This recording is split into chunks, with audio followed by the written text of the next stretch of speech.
Hey, good morning, my friends. Welcome to 2023.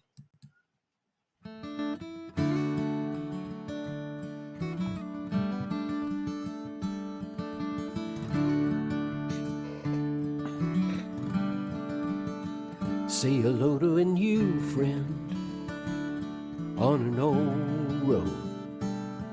Take a two-lane trip of memories into mysteries unknown. Come along for the ride. Jim Hinckley's America. Jim Hinckley's America.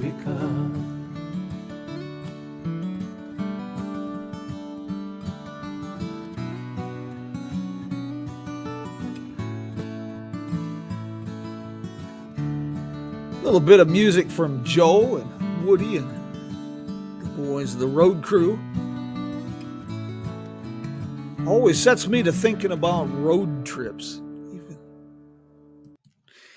Well, here at the Jim Hinckley's America Studios in Kingman, Arizona, within spitting distance of Route 66, it's 50 degrees and it is raining. It's coming down harder than it's like a cow peeing on a flat rock. My gosh, it's raining. Hey, I hope everybody is staying warm and well, and hopefully you're not starting the day off with a bit of a headache. That would not be a good thing. Before we get this thing going, we're going to do something a little bit different today. I've got a story I want to share with you. I'm going to talk about the old territorial jail in Kingman, but let me set the stage with a great story of murder and mayhem. Something to kind of brighten the day, get started on a lighter note, huh? This is an article from 1905. Quote, about 9 o'clock Sunday morning, Clement C. Lee shot and killed Jesse Bowders in the Badlands section of Gold Road.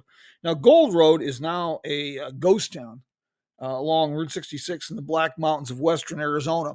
And to kind of set this stage, Jesse Bowders was a madam, a woman of ill repute. And the reason this story ends up making state headlines for several years and national headlines eventually is Jessie was from Germany, and she had come to the mining town of Jerome and built a lucrative business in the prostitution trade, but she was very generous and well known in the community. And she had moved to the new mining town of Gold Road, another boom town. So here we are, and she shot and killed. The particulars of the shooting, as learned at the coroner's inquest, are as follows. Lee and the woman that had been living together for several years, and lately the woman had been trying to get rid of the man, but he could not be shaken off. Saturday evening, Lee had hung around the saloon conducted by the woman and had apparently not gone to bed. It turns out later, Lee had a possible drug issue, laudanum, a few other things, and he was a very, very bad and violent alcoholic. Early in the morning, he and others took a drink to the bar, and a conversation stated that he intended to get a certain sum of money if he had to die to do it. Shortly after that, Lee went to Jeannie Bowder's room and kicked in the door. He was armed with 2 pistols. The woman attempted to escape. The first shot was fired at her in the room as she ran toward the street. Lee followed, shooting as he went. 3 shots were fired, all taking effect in the head and body of the woman. At the 3rd shot, she fell in the road, in the stony ground close to the wagon ruts. Lee went back into the cellar under the house, unoccupied by the woman, for the purpose of reloading the gun, so it is supposed, and immediately returned to the spot where the body of the woman lay. Observing that she was not yet dead, he moved her head so they could get a better shot, and then deliberately fired 6 shots. In doing so, he remarked, "You're not dead yet, are you?" Lee placed the gun to his own breast and after selecting the right spot, fired. The bullet ranging around a rib and stopping under the arm, producing but a slight wound. He then laid himself on the ground by the woman's body as though he expected to die right away. He carefully placed his hat over his face to shield it from the sun. A crowd then gathered, and soon Constable Fred Brown came up and took lead of the lockup. When the brute was shooting the woman, begged pitifully to be spared, but the man was bent on destroying her life and refused to listen to her. The people of Gold Road were wrought up over the killing, but there was no leader to carry out the sentiment of vengeance, and the cold-blooded assassin was brought to Kingman and lodged in the county jail. Well, that's the opening salvo of this story. And the next chapter, we move forward here, and it became a real lengthy trial. This is 1905.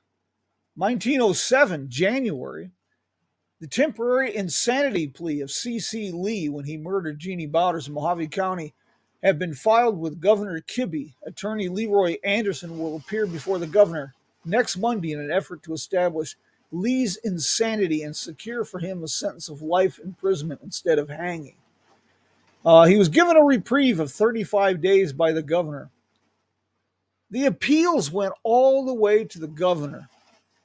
Mrs. Stevenson, the daughter and aunt and cousin, respectively, of C.C. Lee, who has been convicted and sentenced to death for the murder of Jeannie Bowders some months ago, are in Phoenix making a personal plea to the governor for a commutation of the sentence.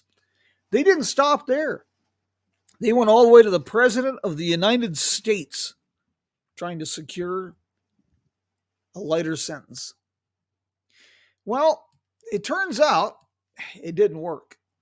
And Mr. Lee, this was the first and only hanging on the courthouse grounds in Kingman, Arizona. Now, let me share this with you. We have a very rare artifact that a lot of folks miss here in Kingman. It's sandwiched between our 1914 courthouse and the new monstrosity of modern architecture that was built 2 years ago, the Superior Court's building right next door. Stuck in between is a very nondescript concrete building. It says jail. It's one of the last freestanding territorial era jails in the state of Arizona. So let me share this a little bit with you, and then I'll finish up our story with Mr. Lee. Give you something to look forward to.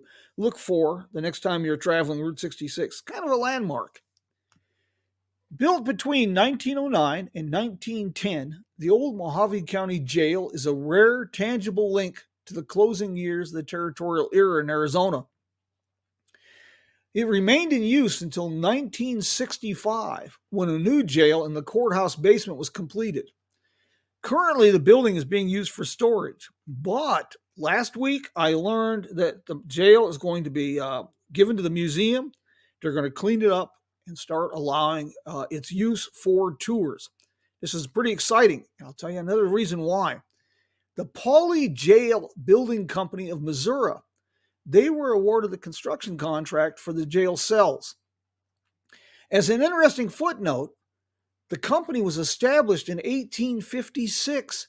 They're still in business. This is the oldest single-family-owned contracting company in the United States that specializes in the construction of correctional facilities.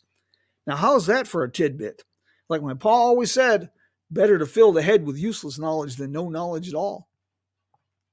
The history of prior jails in Kingman and former county seats in Surbat, Mineral Park, and Hardyville, and all three of those towns are now gone. That part of the history is kind of vague. One of the earliest references that I could find about a jail was a published article dated January 1884 that noted that funding had been approved in the amount of $1,400 for a jail to be built in Mineral Park. Now, there's ample evidence that incarceration in the Mohave County Jail after the dawn of the 20th century was considered a joke by outlaws. It wasn't quite as bad as Yuma, but it was a joke. And it was an absolute embarrassment for the county that presented itself as being a very progressive, modern, growing area. Published in the fall of 1907 in the Mohave Miner was a particularly comedic story. Quote, because all the prisoners in the Mohave County Jail, grown tired of the sameness of the menu and their surroundings, walked away a short time ago. All of the fugitives now face additional charges for the jailbreak. None of the escapees have yet been caught. An article published in the same newspaper in September 1908 noted that, quote, sometime yesterday afternoon, 2 prisoners slipped through one of the jail gratings and made their escape. They were 2 boys held for robbing the section house at Barry. The continual escapes are similar to the early days of Yuma, when prisoners were wont to take a dinner knife and fork and carve their way to freedom through the adobe walls. Anytime a husky fellow wishes to desert the Mohave County Jail, all he has to do is put his back to one of the cages and shove a hole through the walls of the buildings. But most of the prisoners are more considerate. They only pull out the frame of one of the gratings and squeeze themselves through. And the jail, of course, was not the only crime-related news that put the media spotlight on Kingman in the first decades of the new century. At 2 o'clock in the afternoon of January 19th, 1907, the story about C.C. Lee came to an end. He was hung in the yard of the Mohave County Jail and buried in the Pioneer Cemetery, which is now under the high school football field. This was the culmination, like say, of just an incredible legal battle that by the time it went to an appeal to the president, it was the subject of national headlines. When appeals had been exhausted and the date of execution was set, his mother sent a wire to President Theodore Roosevelt, and she sent a picture of the boy and claimed that he was a victim of the demon rum. And, well, it didn't work. The Governor Kirby nor the president responded. Throughout the trial and the subsequent appeals, Lee had played the tough guy. He showed no remorse. He laughed as testimony was given. He spent the morning of his execution writing letters to family and friends. But then, when the death warrant was read to him in the corridor of the jail, and he was told that his appeal was not going to be forthcoming, well, his bravado kind of vanished. The newspaper article says that when the jailer bound him, he fainted and struck his head on the cell. Quote, the gash bled profusely, but a bandage was applied and he was led to the scaffold in a nearly unconscious state. He had to be held up as the cap and noose were adjusted. As far as I can find, that was the only hanging on the courthouse square in Kingman, Arizona. Well, on May 15th, 1909, the county published an announcement that John Mulligan had taken the contract for the concrete work on the new jail. The expected date of completion for the project was September 1910. Mulligan was well known in Kingman and surrounding areas. He was the primary contractor for both the Brunswick Hotel and the Hotel Beale, both of which are still standing along Andy Devine Avenue, which is Route 66 here in Kingman. In July 1909, an article published about the project noted that Mulligan and Pendergast were commencing work on the foundation and that construction of the jail was to begin within 60 days. Interestingly, the article noted that a covered bridge was to be built between the jail and the courthouse. Now, I don't know if that bridge was ever built. I can find no record of it and no photographs. If so, if it was built, it was removed when the courthouse was moved to the west as construction on the new courthouse began. Now, there's a persistent urban legend that when the new courthouse was built, the old courthouse was moved to Front Street, Route 66 now, across from the railroad depot, renovated and operated as the commercial hotel until the early 1950s. I found out where this urban legend got started, and I found out where the confusion is. Before that courthouse, there was the Taggart House on Beale Street, and that was a hotel that was used as a temporary courthouse. That was the building that was moved over to Front Street and used as the commercial hotel. Apparently, the other courthouse was demolished and the materials were used in another project. Well, by the end of January 1910, the walls of the new jail were complete, the forms removed. Then on October 27th of that year, the structure was inspected by the county's special committee, and except for a lack of gratings on the lower windows of the sheriff's office and main entrance, and the need for a steel door between the main corridor and the sheriff's office and residence, they approved the project. Now, the jail is one of the points of interest on the newly developed, narrated, self-guided historic district walking tour that was spearheaded by Kingman and Main Street. And that was set up as a virtual tour as well as an actual walking tour. And you can take a look at it at kingman.tours is the website. Since I did the research for the jail, I continue digging into others because we're going to be working on phase 2 of the walking tour project shortly. And so I keep delving through newspaper archives and things. And I found a very, very, just a wonderful story from 1907, before this new jail was built. And there's a kind of a Barney Fife element to this story. But Henry Lovin was the county sheriff at the time. And after a disastrous fire had erased a lot of the buildings between 3rd and 4th Street on Front Street, which is now Andy Devine Avenue, Route 66, Henry Lovin built the Palace Saloon, a fireproof structure, all concrete. Still there, by the way. It's called the Sportsman Saloon now. It's a territorial era dive bar. Real classy place. Well, anyway, imagine Mr. Lovin's surprise when he had arrested 2 young boys for cattle rustling, put them in the Mohave County Jail. And that evening, he was down at the Palace Saloon. He walked in the door, and there were the 2 young boys. And, well, guess what? They had decided to have a couple beers, and after dinner, so they'd let themselves out of the jail and went down to the saloon. We're going to have a couple of beers. They intended to return to the jail, but Mr. Levin walked in on them, and, well, they were arrested, and additional time was added to their sentence, and they were shipped up to the jail in Prescott, Arizona. Turned out the boys had done that several times while they were in jail. After dinner, they'd simply let themselves out of jail, went down to the saloon, had a few beers, and went back, and they had lifted the bars. The wood was rotten, and they lifted the bars out of the wall. Went down, had a few beers, came back to their jail cell, and put the bars back up. Well, isn't that a story? Times have definitely changed. Well, we're going to try to do more of this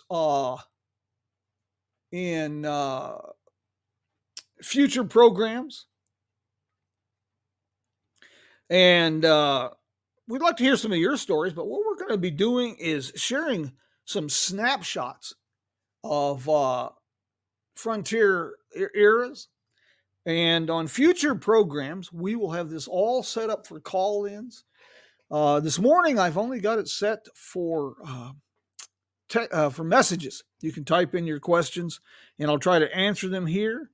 But starting next week, we're going to have this all set up for call-ins, and make this a little more interactive program. I hope you enjoyed this today, and I hope if you find yourself in Kingman, you try out this new self-guided walking tour. I think you're going to find it interesting. The jail is just one of the stops. There's several there on the courthouse plaza. It's really pretty interesting. We'll talk about the World War I monument on the plaza. I've been talking to the folks in Tucumcari about a similar endeavor. Tucumcari, New Mexico is not only a sponsor of this program, they're a favorite stop of mine. And for the Route 66 enthusiast, people are really familiar with the Blue Swallow Motel, its beautiful neon sign and trim, and the Motel Safari, and my favorite, the Roadrunner Lodge. Just an incredible job that David Brenner has done there, creating a 1960s time capsule. But Tucumcari really should be more than a stop on the way to. It should be a destination. And you can learn more about Tucumcari at visit tucumcarinm.com. I think you'd find that pretty interesting. Well, I hope you enjoyed this morning. Like I say, future programs this year, we're gonna try this for a bit.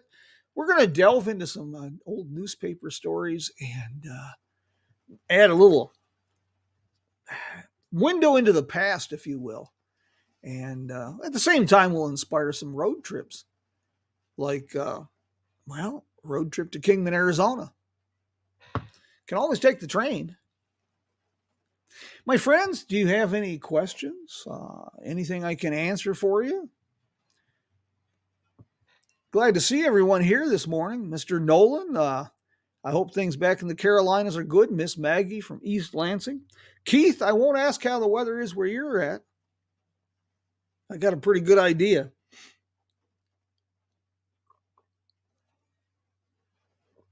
We've got ourselves a good old-fashioned toad strangling rain going on right now here in Kingman. My friends, upcoming things coming up for the new year. Our first episode of the new year for Car Talk from the Main Street of America. It's up on Fridays. Is we're going to be talking about pickup trucks, the new electric Ford pickup trucks, and pickups that you may have forgotten, like the Dodge swept side pickup, a kind of a crazy looking truck that was produced by Dodge in the late 1950s, where they took the side panels from the DeSoto station wagons and mounted them on the trucks to give them a, quote, a modern appeal, an appearance, and ended up with a truck with tail fins. Strange as hell. That's something we'll be talking about on Car Talk from the Main Street of America. If you missed any of our programs, you can find them archived on Spotify and major podcast platforms, or we have embedded players now for both programs on the Jim Hinckley's America website, jimhinckleysamerica.com. And you can find the programs archived there for your listening pleasure. So, did you enjoy this morning? Start the year off with a little bit of tale of murder and mayhem and insanity. Jessie Bowders was a really interesting gal. I'm still digging some material up on her. We should talk about her in a future program. Society had a different view in those years on morality and community service, if you will. Well, my friends, if there's no questions, I hope you enjoyed this. And I hope you found it interesting. And I hope everybody this year, here's to new adventures. And new adventures shared with friends. My friends, please invite folks, and let's make this a coffee party. Let's make this more of a program. I will have information about next week's program posted shortly. We're going to have some real fun this year. We got some programs from the road coming up. And one last note, speaking of on the road, I am... the schedule of appearances is updated regularly now on the Jim Hinckley's America website. And I will be in Phoenix in 1st of February. Let's see, speaking about Route 66 in Arizona, I will be in Needles mid-February at the Route 66 Info Fair. And find the whole schedule there. I hope to see each and every one of you this year. on the road. And, well, till we meet again, my friends. Vaya con Dios. Adios.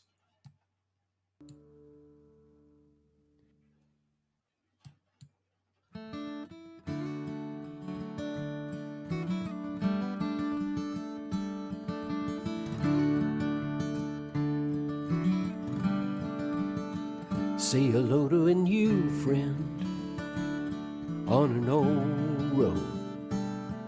Take a 2-lane trip of memories into mysteries unknown.